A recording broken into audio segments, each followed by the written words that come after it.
Wala ka sa karma? Oo, nakarma ako. Nakarma Di ba ako. kinento mo nga parang Lahat binawi ng sa'yo lahat lahat? ng Nabigay sa'yo. nabigay sa akin na kumbaga alam kong may pagkakamali ako. Kinuha niya lahat. Sa ibang Kinuha niya paraan. lahat. Tapos itong bahay ko, pinitik yan ng mabuti nga, hindi na lahat yung bubong. Hindi ko naman maano, pero tingin ko isa yun sa naging karma ko na tanggalin. Pati mga negosyo ko. Talagang sinadsad ako ni Lord eh. Bumagsak. Oo, sinadsad ako talaga. Pero sa akin okay lang. Kasi noong mga time na yun, di naman dead ma lang ako sa kung sad-sad man o hindi. Pero alam kong hirap ako. So hindi dumating sa puntong question mo si Lord? Hindi, kasi alam ko naman na wala wala lang. Basta alam kong hirap ako. Hirap ako. Kasi may time na wala na pala akong pera.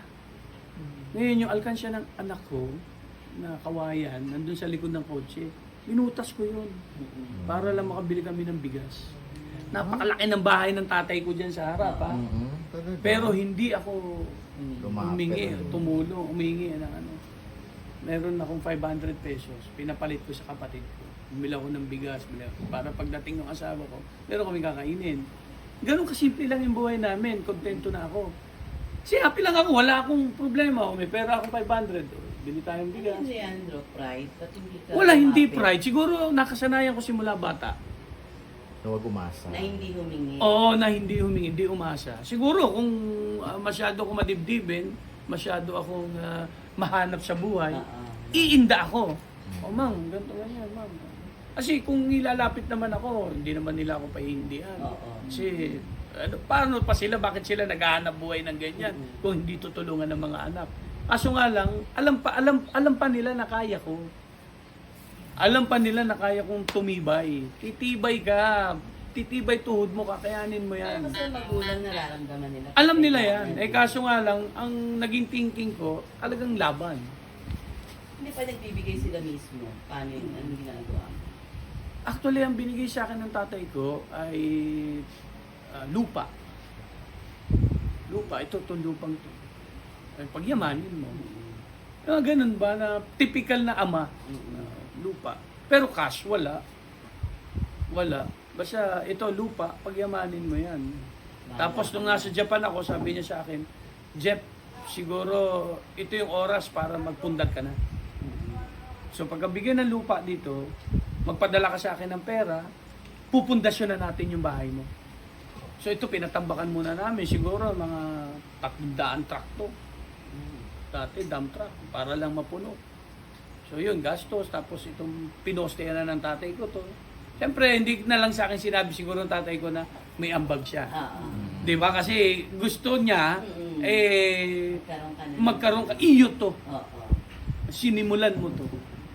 Di ba? Yun ang ano naman ng tatay ko. So, sabi ko nga nung lumalaon, siyempre, walang hanap buhay.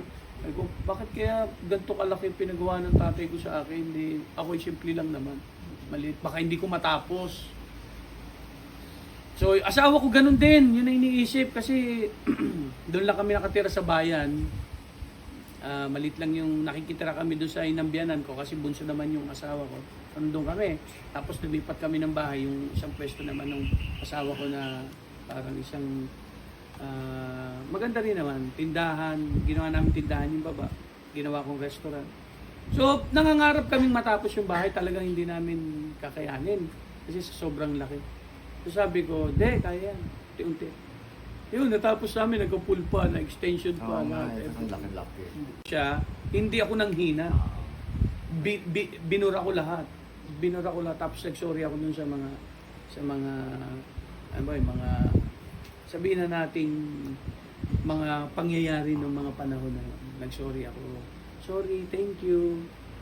Kasi ibang nakakarma, bagsak talaga. Kasi ako naman, kasi ginawa ko talagang laban. Kasi karma mo yan, ginawa mo, napakasarap mo nga noon eh. Tapos nung bumagsak ka, hindi mo alam. So ngayon, unti-unti, step by step.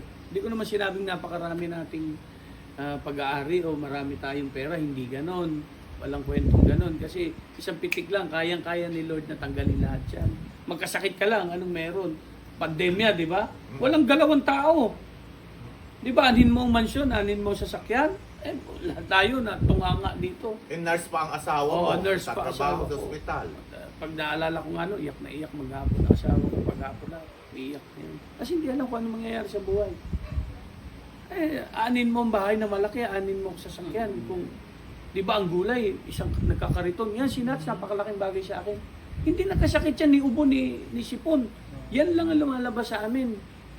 Eh, may pamilya din yan. Kaya malaking bagay sa akin sinats kasi ang ID niyan dala-dalawa pa para lang kasi ang WF eh.